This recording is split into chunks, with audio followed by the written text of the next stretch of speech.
Good morning and welcome. My name is Alana Dunoff. And I'm Jim Myers. We're your ProFM instructors. Thanks for joining us today on this short little session to talk about the ProFM credential. So just to let you know who we are, I would give you just a moment of kind of about us. My quick backstory, again, my name is Alana Dunoff. I've got about 30 years in facilities management. I have been working both in industry and as a consultant, mostly as a strategic planner and a project manager and mood management and some other elements like that. But I've been also an FM educator. I've been an adjunct professor for 18 years. I'm currently teaching at Temple University in their facilities management program. And we have a couple more people joining us, which is great. So what else about me? I also have my master's in facilities planning and management and a qualified instructor for the ProFM. Jim. Yes, thank you, Alana.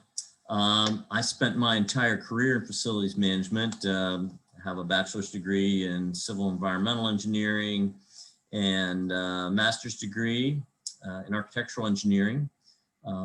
My specialty area was utility infrastructure and advising in facilities management. I retired actually a few years ago, and I'm now using my experience and skills to help others in the industry. Thanks, Jim.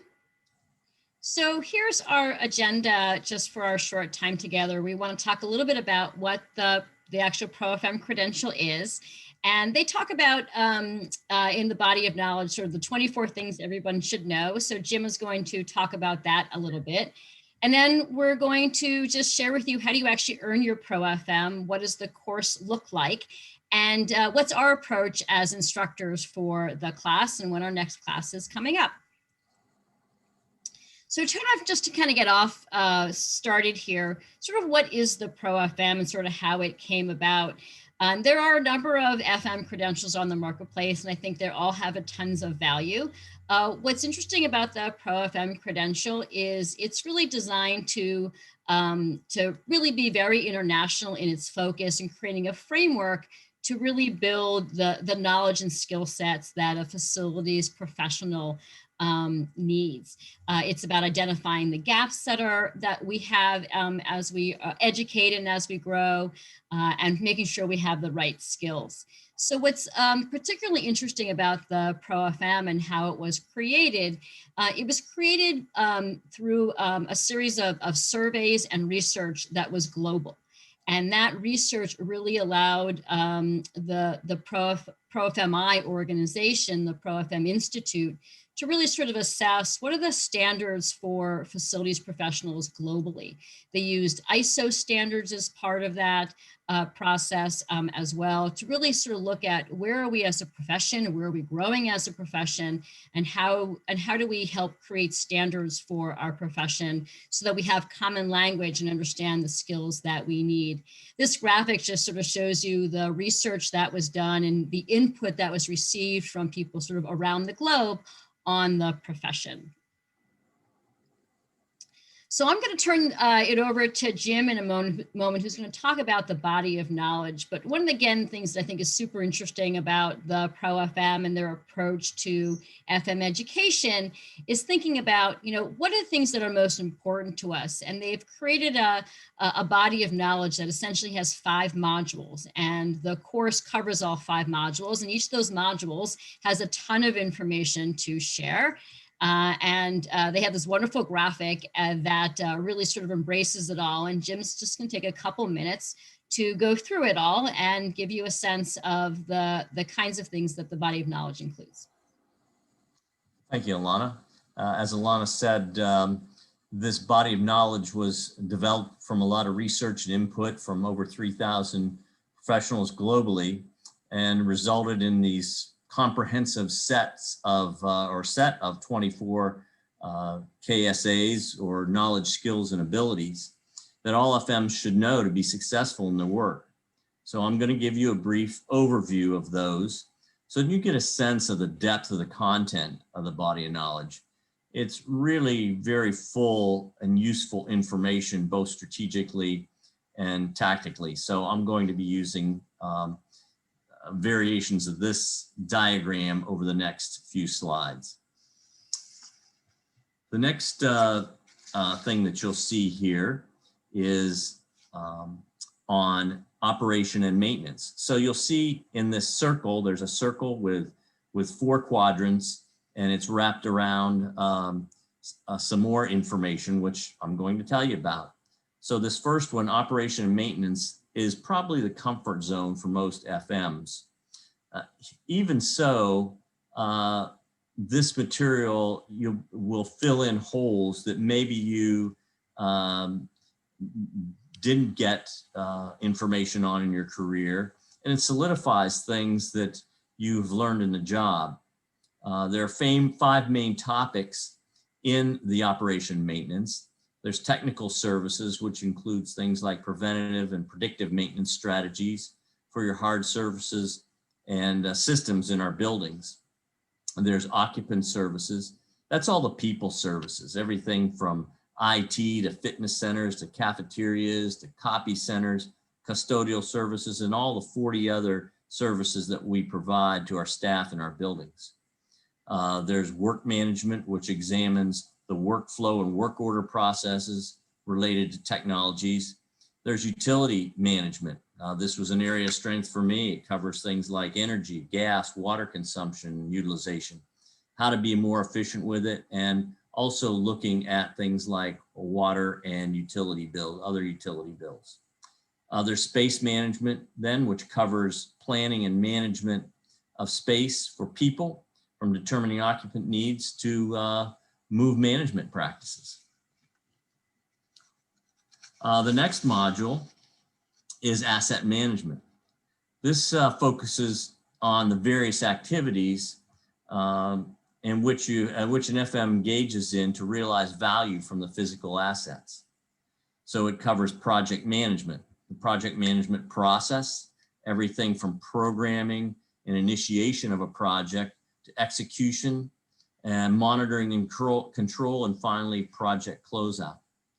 There's strategic planning, which is about understanding the organization's needs and aligning our FM processes to support the organization. There's capital planning. This is a dive into the financial processes associated with planning large-scale capital projects, from developing business cases to return on investment calculations and life cycle cost calculations. There's construction, which looks at the process of construction from design, programming, execution, and closeout. So it sort of mirrors the project management, but from a construction perspective. The next module is risk management, which looks at the process of identifying and analyzing and managing risk. There are 4 topics here, starting with compliance and standards. Earlier, Alana mentioned about ISO, and here's one of the areas where these new ISO definitions related to FM are incorporated into the body of knowledge. Environmental health and safety covers things like indoor air quality, hazardous substances, electrical and fire safety, and just plain old workplace safety. There's security, which looks at physical security, cybersecurity, and workplace violence. And finally, emergency management covers the response to emergencies, incident processes, and business continuity. The 4th quadrant in this circle is business management. It looks at the skills and the mindset we need as FMs to manage and lead our staff, our customers, and our vendor partners. So as well as the financial management includes things like financial statements, like balance statements, income statements, cash flow, looks at depreciation. We also look at procurement and purchasing processes and managing many of the service contracts that we have. It also includes, this module also includes human capital. So that's kind of an HR kind of thing as well. So it really, again, integrates a lot of different types of information. The last thing that we have that wraps around the other four is a module that covers the core parts of the wheel.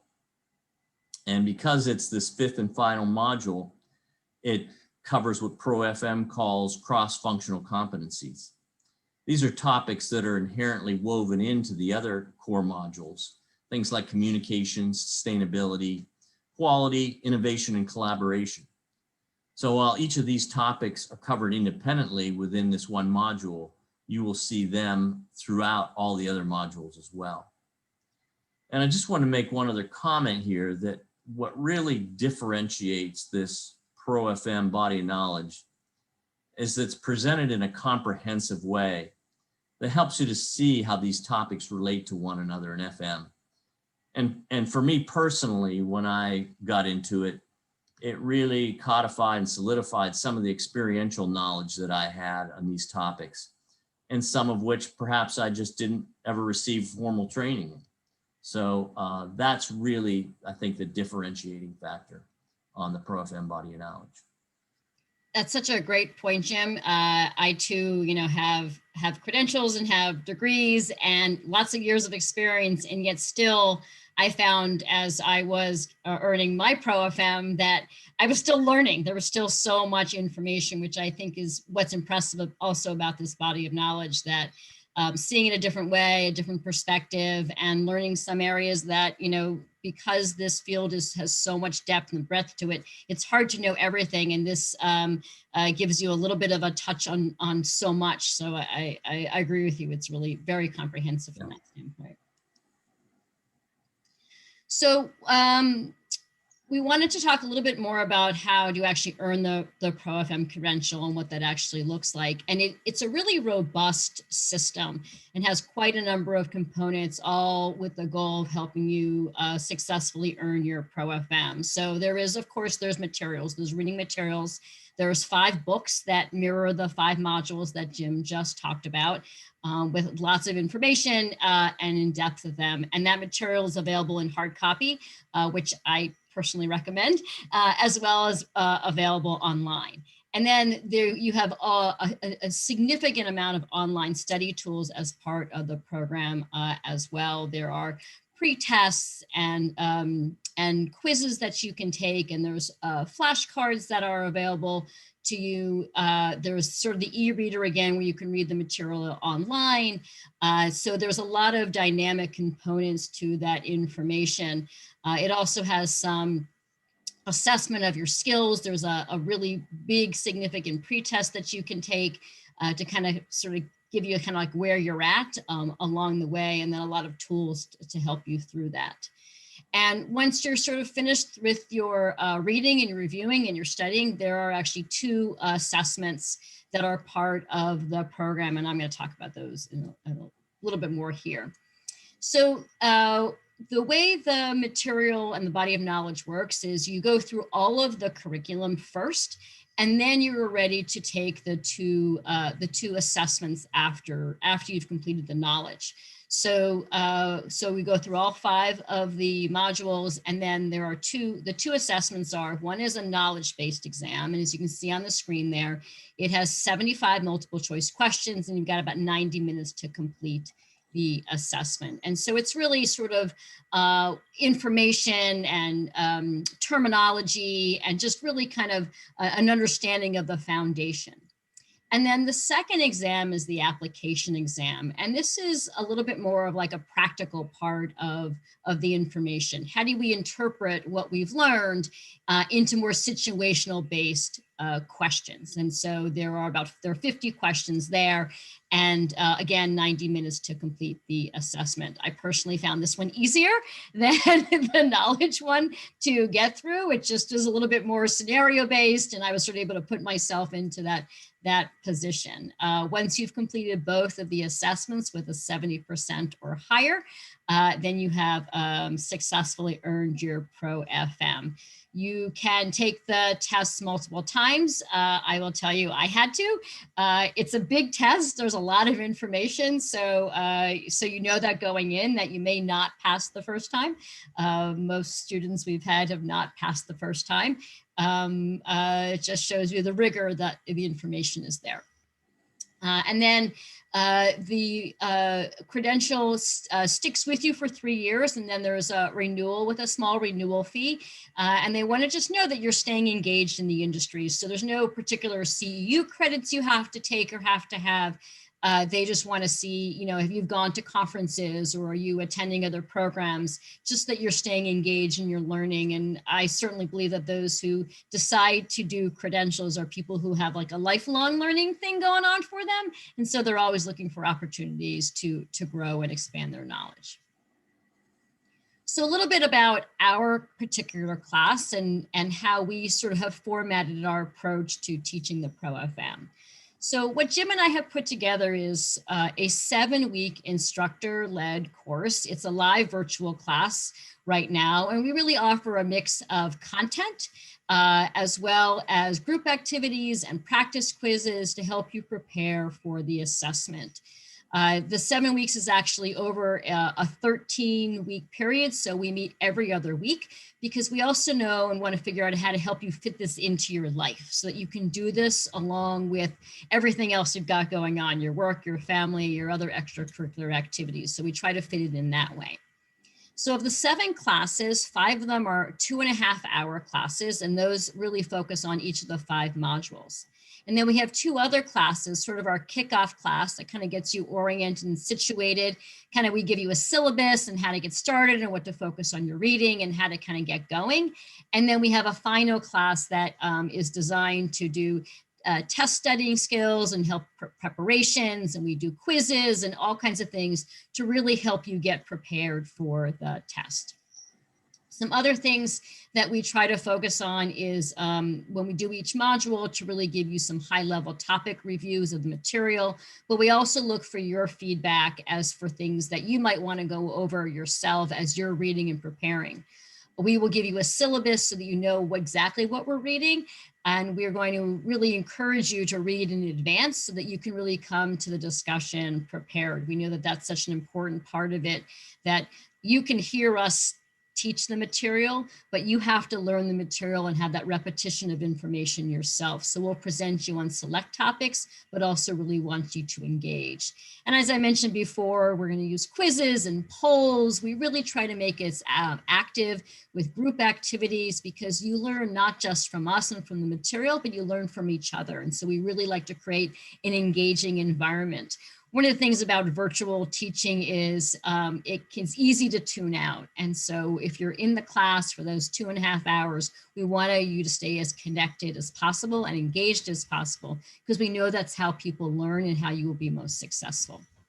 We also really try to help you stay accountable and focused. And so we will stay with you through the material as we're going through the class. We'll send reminders and information. We're here for you as a resource. And we'll also stay with you at the end. We're not just going to let you sort of be like, okay, material's done, go take your tests. We're going to stay in touch. We're going to stay connected to make sure that you really achieve your goal. So what do we bring to the table? There are other ways to learn this. I think that Jim and I have kind of a special secret sauce in our process. We both have a ton of background in education and teaching, as well as just experience in the facilities management industry. And we've been through the process. We actually studied together and earned our credentials just a short time apart from each other. So, you know, we kind of have been through it and we kind of know how this looks. And we each have different strengths as well. So when we look at that sort of wheel of the body of knowledge, we know that we each bring some different sets of knowledge and experience that we can sort of share with you and gain insights. We also have developed a pretty significant test taking tips, strategies to help you get through taking the test. It's may have been a long time since you've taken a test and any kind of assessment. So how do you answer questions? There's a ton of preparation tools and tips and tricks to sort of help you get through that part, which is the thing that sometimes makes people the most nervous about doing anything like this. They're just afraid of taking the test. I'll be honest, I'm not a great test taker myself, so I kind of get it. And maybe that's why I've been developing so many test taking tips over the years. And I mentioned this before, but I think it's worth saying again that the way you learn best, and most people learn best, is understanding that you learn from instructors, you learn from the material, but you also learn from each other. And typically when in our classes, we have so much years of experience in the room. The students bring so much experience and you have experience to bring. So your stories, your perspectives are just as important, and we like that to be a part of it. And again, the last piece is that accountability. It's really something that's so important to us to acknowledge and understand that again, another huge challenge of doing something like this and taking on this kind of challenge for yourself is staying accountable. And it's hard. We have a lot of things happening in our lives. And so we take that on for you a little bit. We will be there on your shoulder with some extra nudges and pushes along the way to help you through the challenging stuff, to give you the slack that you need, but also sort of help you get there. It's hard to stay accountable with things like this when another work project or something from home comes up that takes you away from this kind of focus. Oh, and that the image there is from a previous student of ours who had great success, came to every class, was always prepared, and she just talked about in that little little graphic there, just about how she used her time wisely during the pandemic, and she was a great success and did phenomenally well, and also was a joy to have in class. Made it a lot of fun. I'm going to talk just a little bit about the class schedule.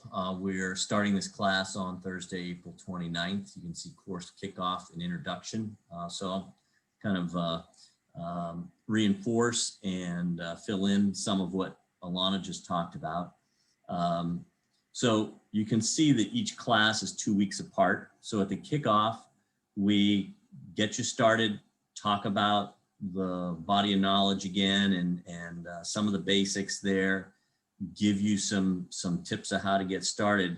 And then really that gives you 2 weeks to read module 1. So that when we get to the May 13th session on module 1, you will have read and gone through the quizzes and so on in module 1.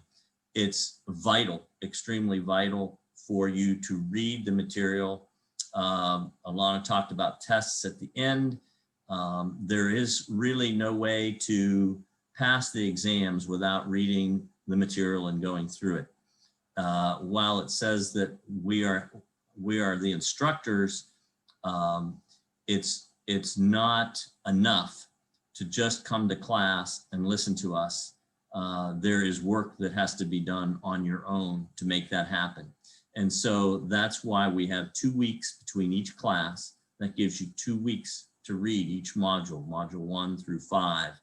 And then at the end, we have another 2 weeks before we have a class review and test preparation. And actually, for those students who have kept up to date, that 2 weeks can also be used to take some of the tests, take tests, even a practice test. Alana mentioned that people often don't pass their first time. An important thing to remember is there is no penalty for not passing the test. When you pass, you're done. No one keeps track of that score, pass, fail. But you can take the test as many times as you want. From the time that you sign up, you actually have a full year to pass the 2 tests. Obviously, if you can do it toward the end or immediately after the class schedule, it's to your benefit, and we're going to help you through that. Alana mentioned that we are there to help you. We're available by schedule or by appointment on non-class days if you need help. So we're there for support. She also mentioned about during the course review and test preparation that there's a number of tips. We go through some of those tips also along the way. And then the course review and test preparation really is just a summation of all of that. And in some cases, we've had people that have passed by the time we get to that last class. And that gets to be kind of a review, not only for them, but for those who haven't passed yet. So there you can see the schedule. And we feel like it's just the appropriate amount of calendar time to absorb the material and then be successful in taking the exams. Yeah, thanks, Jim. You know, if we were doing a live class, which, you know, hopefully one day we'll be able to do as well, if we were doing the entire content, it's probably a 40 to 50 hour course if you were going to do the entire class. And so we've tried to compress that into about 16 hours of time. We think it's a good balance. We're trying to find the right balance, right? So we're figuring out how much material and content do we give, but also encouraging to kind of keep the pace moving along. And we think we got the secret sauce on this one, and that it has worked well. We're getting a lot of success with the students that we have had. One other thing I'd like to mention too, relative to that, Alana and I, of course, share the teaching, and we have what we think are very complementary skills with our backgrounds. I tend to get more into the analytical subjects, where Alana gets into the more, what would you call, soft skills subjects. So it really does, we think, make a good complement. We are different people with the same motivations. And so that's where I think we have something special to offer. That's awesome. And both exceptionally passionate. We've both been educators for such a long time. So this has been fun for us to come together as well. So just as we're kind of finishing up here, I just wanted to, we wanted to just kind of let you know that our next class does kick off on April 29th, as Jim and I both talked about, sort of a kickoff class, an introductory class. We have an early bird registration fee through the end of this week of $19.95, and then the price will jump up through the end of class, before we start class. And because so much of the material is online, we can sort of take registration through there, but we're trying to give some incentives for you to register and sign up early.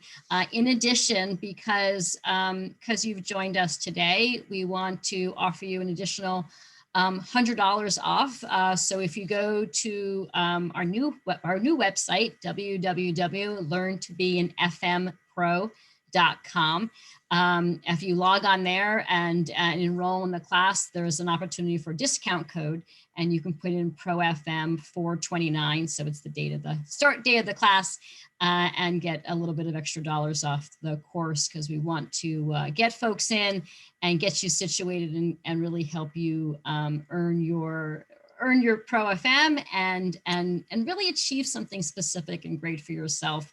I think that credentials are such a great opportunity to build your confidence and expand your knowledge and really fill in the gaps that you have. And I think whether you're looking for a new job or looking to grow in your organization, credentials matter. It shows your employer that you care, that you're an active learner, that you're taking on initiative for yourself. And that's a great way to be. And I think you differentiate yourself just by taking the first step and saying, this is something I want to do and want to have.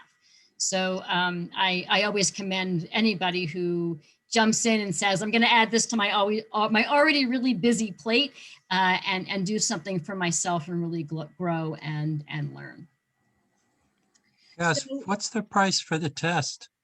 If you have to repeat, take them again, that type of thing. So it's a great question, Mike. So all fees are included. So that's it. That's all you owe for. You can take the test as many times as you want until you pass. There's no additional fees for the assessment. It's all included in that pricing. And that pricing is good for a year from the time you sign up. Yeah, my situations, I've been out of work since April of last year. And I keep saying to myself, I could have had these credentials by now. So part of my motivator is not to be sitting here in July saying I should have this credential by now, because it kind of eats at me.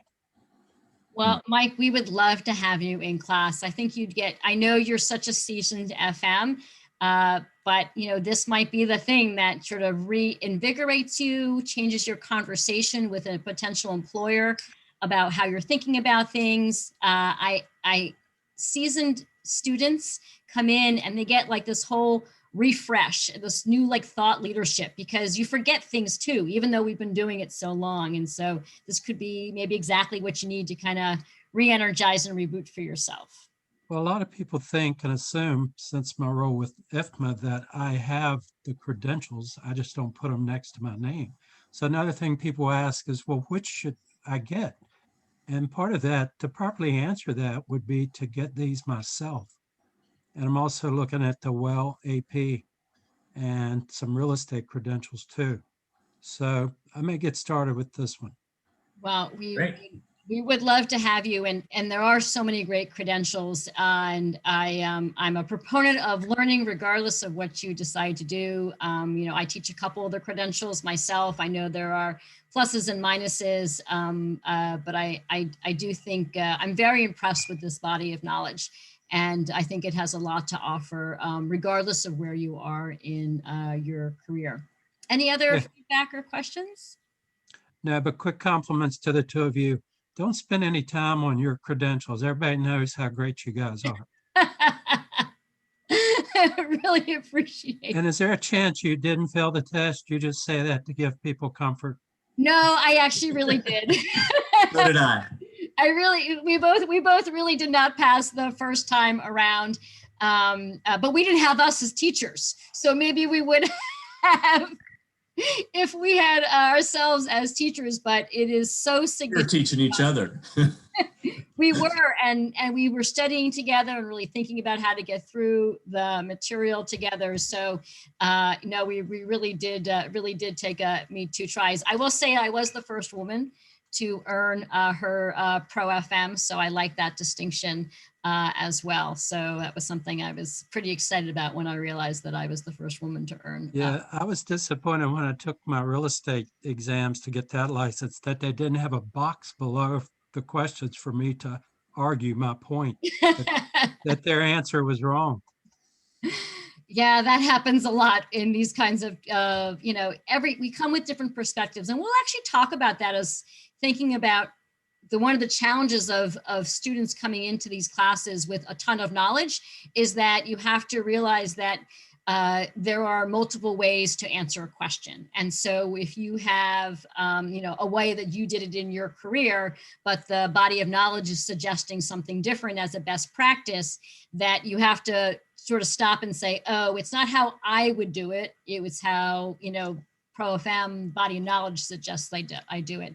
And that's a little bit of a habit to get into, and we'll try to reinforce that through the course. Great. I got to run. Great job. Thank you very much. Thanks for being here and joining us today. Again, you can contact us directly. You can go to our website at www.learntobeanfmpro.com.